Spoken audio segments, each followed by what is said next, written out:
Notre chère planète se portait bien, très bien, et puis l'homme eut la merveilleuse idée d'inventer le capitalisme. Réchauffement climatique, accentuation de la pauvreté dans le monde, aggravation de la faim, épuisement en perspective des ressources naturelles, extinction des espèces animales, eh bien, le responsable de tous ces maux n'est ni plus ni moins que ce système économique gourmand, insatiable et sans cœur, le capitalisme. C'est le système qui garantit la liberté humaine, c'est lui qui favorise le développement technologique, c'est le système qui récompense le mérite, certes, mais si on met sur une balance ses avantages et ses inconvénients, on va vite déchanter. Dans le système capitaliste, l'argent ou le capital est le nerf de la guerre. Ceux qui en ont peuvent voir la vie en rose et ceux qui en sont dépourvus ne mâchent pas à leur faim, ne peuvent pas se soigner en cas de maladie, vivent dans des conditions exécrables. Le système fait en sorte que les pauvres soient de plus en plus pauvres et les riches de plus en plus riches. Pour preuve, le rapport Oxfam 2017 montre que 82% des richesses créées en 2017 ont profité à 1% des êtres sur la planète. Au moment où la moitié des habitants de la Terre ont vu leur situation stagner. En 2017, la richesse des milliardaires a augmenté de 762 milliards de dollars, soit 7 fois le montant qui permettrait de mettre fin à la pauvreté dans le monde.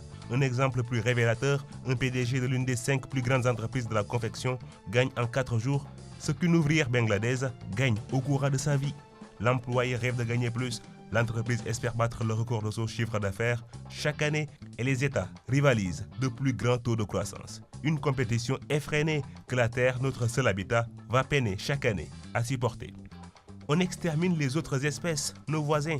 Entre 1970 et 2014, en seulement 44 ans, 60% des animaux vertébrés ont été décimés à cause de la dégradation, la perte de leurs habitats, la surexploitation des ressources, la pollution ou encore le réchauffement climatique selon le WWF. On consomme plus que notre planète peut produire en une année. Selon Footprint Network, on a consommé de janvier à juillet 2018 seulement 7 mois les ressources que la Terre pouvait produire en une année. On vit alors les 5 derniers mois à crédit sur 2019. Au rythme de la consommation actuelle, il nous faudrait 1,7 planètes pour nous satisfaire alors qu'on n'en a qu'une seule. Et on consomme très souvent des choses dont on n'a pas besoin. On consomme tellement vite et trop qu'on tend vers l'épuisement des ressources naturelles non renouvelables. Selon les projections, le pétrole qui a mis plusieurs dizaines de millions d'années à se former sera épuisé avant la fin du XXIe siècle. Entre le milieu du XIXe siècle et la fin du XXIe siècle, soit moins de 2 siècles et demi de consommation, on a épuisé une ressource qui était présente sur Terre pendant des millions d'années. Le risque d'épuisement concerne également l'or, le zinc, l'étain, le plomb, le cuivre, l'aluminium, le nickel et beaucoup d'autres ressources naturelles non renouvelables. La conséquence la plus grave de notre surconsommation capitaliste reste le réchauffement climatique et la tension vers une planète hostile à la vie. Avant le capitalisme, le réchauffement climatique était presque nul.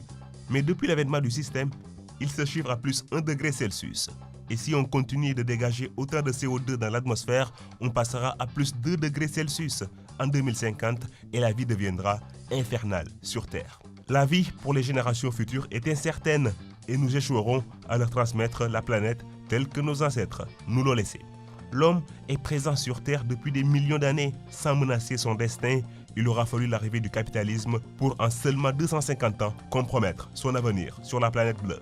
2 issues s'offrent à nous à présent, soit on revoit le système économique en la réadaptant aux enjeux climatiques et sociaux du monde, soit on laisse la nature faire son travail, c'est-à-dire contraindre le capitalisme et peut-être l'humanité au déclin. Si on se fie aux universitaires américains Immanuel Wallerstein, Craig Colloun et Randall Collins dans l'ouvrage « Le capitalisme a-t-il un avenir ?» Dans 40 ans, avec les catastrophes environnementales et l'épuisement des ressources naturelles notamment, le capital ne s'accumulera plus et le capitalisme nous dira enfin